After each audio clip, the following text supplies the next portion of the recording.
Aqueles que ainda não cumprimentei, bom dia a todos. Esse tema que eu vou apresentar aí, na realidade, é muito mais um ensaio, fruto do mau humor da velhice, né? Em quase 50 anos lidando com o desenvolvimento regional, infelizmente, eu me decepcionei porque vi muito pouco de eficaz de tudo aquilo que a gente discutia e de políticas baseadas nos modelos e teorias que a gente desenvolvia. E eu estou convencido que alguma mudança mais eficaz nos processos de concentração, né, exigem medidas radicais, né? Se a doença é grave, o remédio também tem que ser radical, bem forte e grave. Então, eu fui ver disso daí, uma das coisas que tem um grande impacto sobre as estruturas territoriais dos países é a criação de uma nova cidade ou a mudança da capital política delas, né? Bom, a estrutura da apresentação, a minha motivação, uma introdução, alguns casos, umas primeiras observações e me permito fazer uma deriva portuguesa a partir das coisas que a gente vai ver aí. Bom, primeiro, o número de casos em que esse fenômeno acontece é muito maior do que nós, da área de desenvolvimento regional, reconhecemos e percebemos, né? Aliás, é um tema que é muito pouco, está muito pouco presente na nossa literatura. E é antigo, desde a antiguidade. A primeira grande mudança aí foi a sede do Império Romano para Constantinopla, para a atual Istambul. Em Portugal, nas colônias, mesmo em Portugal, e nas colônias, em todas elas, houve mudança de capital. O Ambo era para ser, dentro da geopolítica lá do século XIX, o Ambo era para ser a capital do grande estado que se sonhava juntando Angola e Moçambique. Foi uma cidade planejada, inclusive, por isso. Moçambique, houve a mudança da capital da ilha de Moçambique para Maputo, né? A gente já vai ver que é por uma questão de geopolítica aí, medo que os sul-africanos tomassem aquela parte do país. Também o nível nacional. Em grandes países, divididos em federações, né? Divididos em grandes estados, houve muitas mudanças de capital. O Brasil é cheio disso. Tem pelo menos umas 4 cidades, como Belo Horizonte, Aracaju, Goiânia, que são cidades que são novas capitais de estados brasileiros e que tiveram também um impacto muito grande ali dentro. Bom, a motivação para se fazer uma nova capital também é válida, né? São problemas na localização anterior, geralmente ligados a deseconomias de escala, impasses políticos, como, por exemplo, Canberra, da Austrália, para resolver um impasse entre Melbourne e Sydney, que queriam ser as capitais, e então resolveram a solução de compromisso pondo no meio das duas, criando uma nova cidade no meio das duas. No caso da África do Sul, você tem Pretória, que é a capital do poder administrativo, do administrativo, Cape Town, do legislativo, e Bloemfontein, que é, além de ser uma região vinícola fantástica, também é a capital do poder judiciário.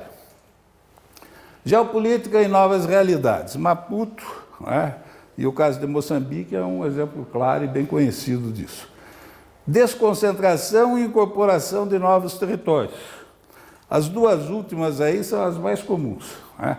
Então aí a gente tem Brasília, Abuja na Nigéria, Dodoma na Tanzânia e várias outras que a grande motivação acaba sendo essa.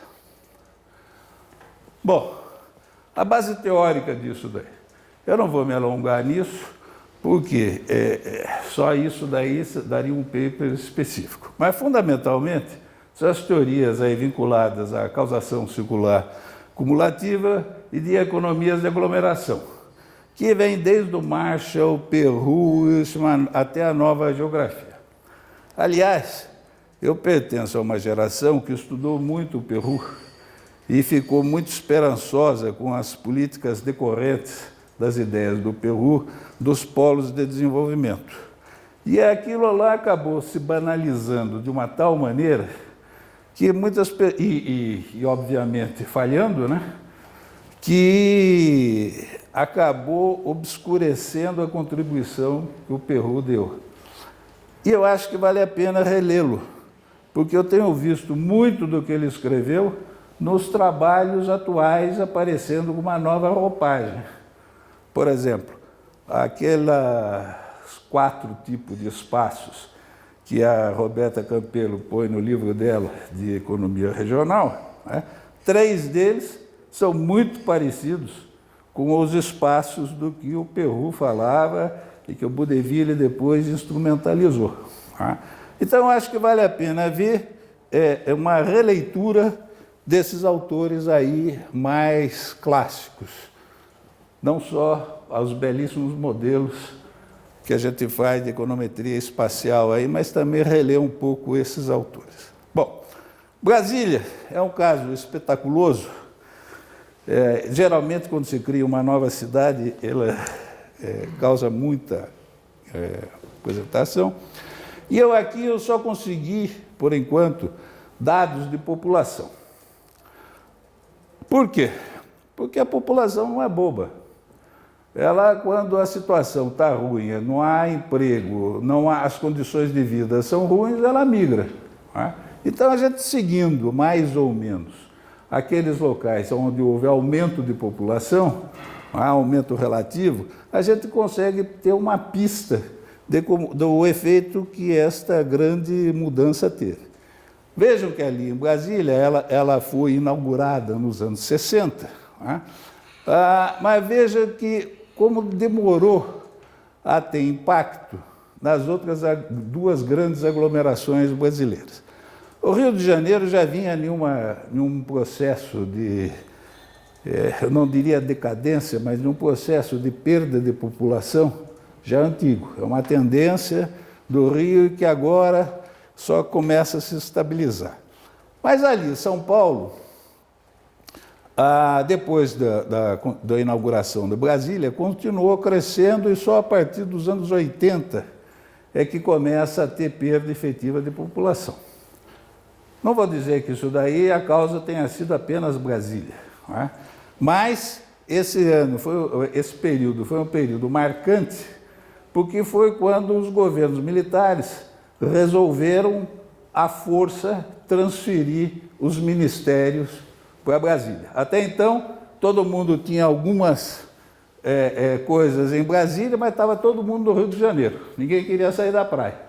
Daí os governos militares, mano militar, forçaram, e daí todo mundo, inclusive as embaixadas, foram para lá, que se recusavam a ir. Aqui o Malawi. Não sei se...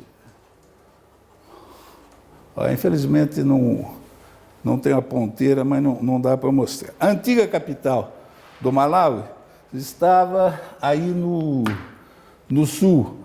Se vocês conseguirem ver no mapa aí, Blantyre está bem no sul, e ela foi mudada para Lilongwe, né? Aliás, a capital mesmo não era Blantyre, era uma cidadezinha próxima e que estava quase numa conurbação.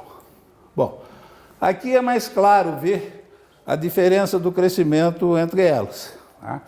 Vejam, entre o ano da transferência e quando a nova cidade começa a crescer mais do que a outra, né?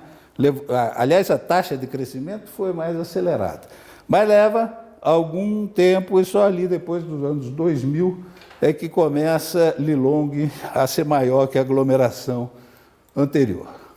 Outro caso na Tanzânia é a Dodoma, né? A transferência de Dar es Salaam para Dodoma. Aí também é um grande problema de uma tentativa de retardar e de boicotar a transferência. Também é algo parecido com o que aconteceu nos primeiros 30 anos de Brasília, né? Onde ficam muitas instituições em Dodoma, em Dar es Salaam, e aos poucos o pessoal indo para Dodoma e tentando retardar o máximo possível. Outro caso espetaculoso é o da Nigéria, né?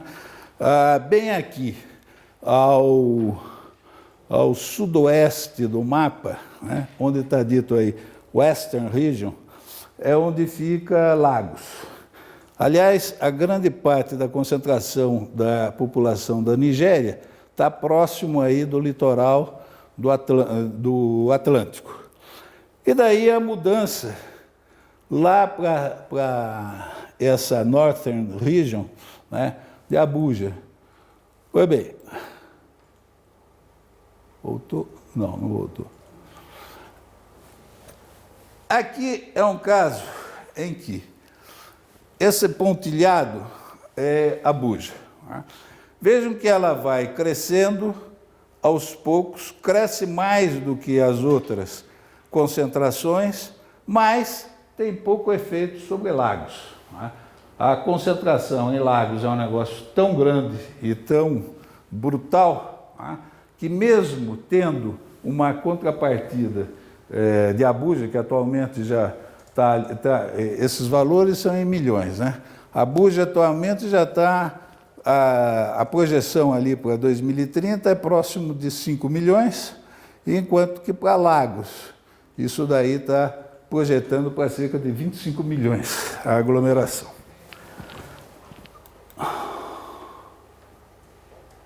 Agora não muda. Aqui também é a mesma informação vista de outra maneira, né? Moçambique. Eu pus ali uma flechinha vermelha, para quem não sabe, ver aonde fica a ilha de Moçambique. E vejam que ela veio exatamente para o extremo sul de Moçambique, né? Onde está Maputo, a transferência da capital. E qual é a lógica disso daí? Vocês veem no mapa da África do Sul, logo ali ao lado está Pretória. Isso por quê? Porque o porto e a baía de Moçambique era utilizada pelos sul-africanos para a saída para o mar. Então o receio de que aquela área acabasse sendo tomada por eles, eu acho que na realidade era a expansão dos ingleses, isso daí na época, acabou fazendo com que o governo português mudasse a capital para ficar mais próximo e proteger aquela área lá. E é um negócio incrível, porque no caso de Moçambique, a maior parte da população está no norte. E também são onde tem terras e recursos muito mais valiosos do que a qualidade da terra e também recursos minerais, tem muito mais no norte do que no sul, que é um desertão, uma terra muito seca, muito árida, né?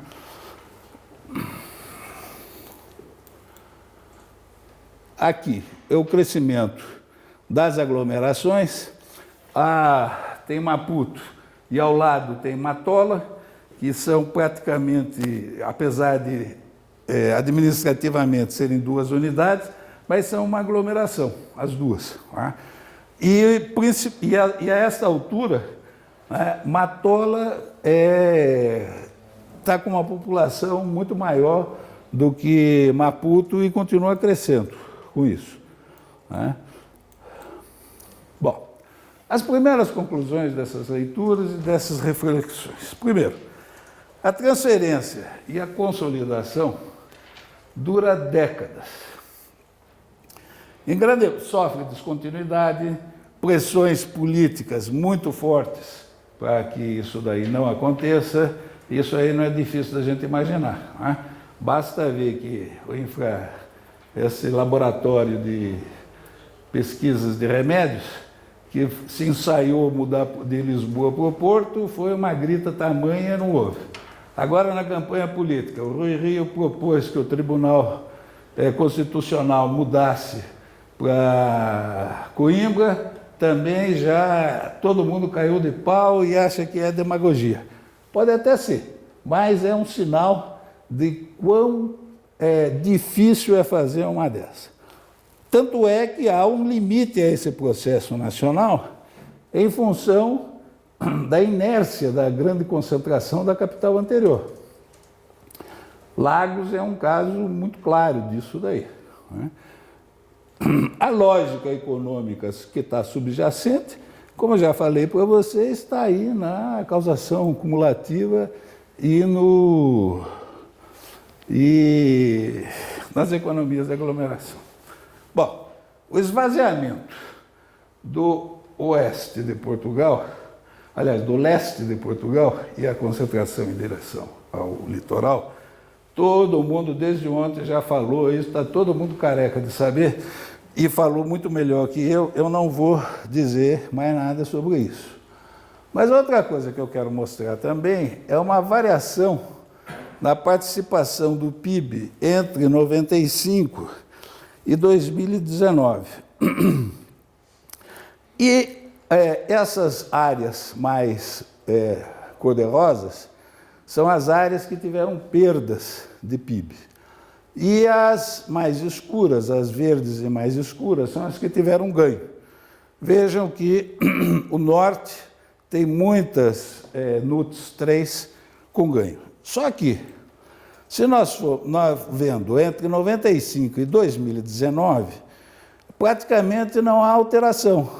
E quando a gente vê aqui detalhadamente, a gente vê que os maiores ganhos e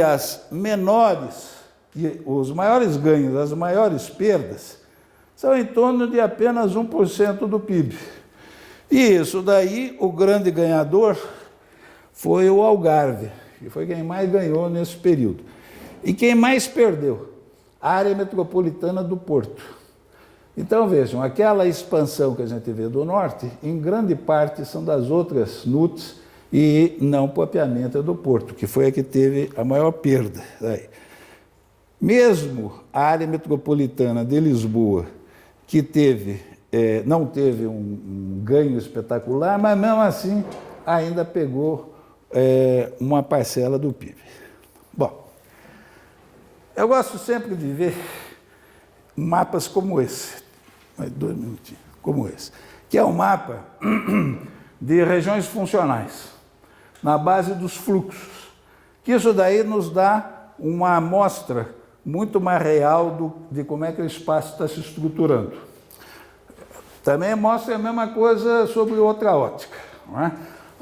O reforço da concentração dos dois arcos, o que o trabalho da Fundação Gulbenkian chamou de Arco Metropolitano de Lisboa e o que chamou do Noroeste, que vai da Universidade da Menina aí, como é que foi a cidade? De Aveiro até Viana, né? E se estendendo um pouco mais para a direita. Bom, o efeito radical que eu vejo aí para mudar esse processo seria uma terceira aglomeração. E uma terceira aglomeração que iria ser aonde? Nesta faixa, né, aqui do leste de Portugal, em um desses lugares, né, um processo que seria longo e que, eventualmente, e aí é pura especulação, né, uma nova capital ou algo que criasse essa concentração. A minha geração, quando lia o Perrou e falava dos polos, sempre via uma grande aglomeração em função de complexos industriais. E falava muito pouco sobre as aglomerações por serviços, né? E uma capital é fundamentalmente isso. Por mais que atualmente tenha quem ache que com os serviços, através da internet, isso aí possa mudar, eu acho que é muito precoce a gente achar isso. Ainda os processos aglomerativos são extremamente fortes. Bom, pessoal, isso daí, como eu falei para vocês, é o ensaio do mau humor da velhice. Para aprofundar isso daí, precisa ainda de muitos estudos para ver viabilidade, enormes problemas que existem nisso, inclusive o problema político. Porque, apesar de aqui em Portugal se falar, não há político que deixe de falar do problema do esvaziamento do interior.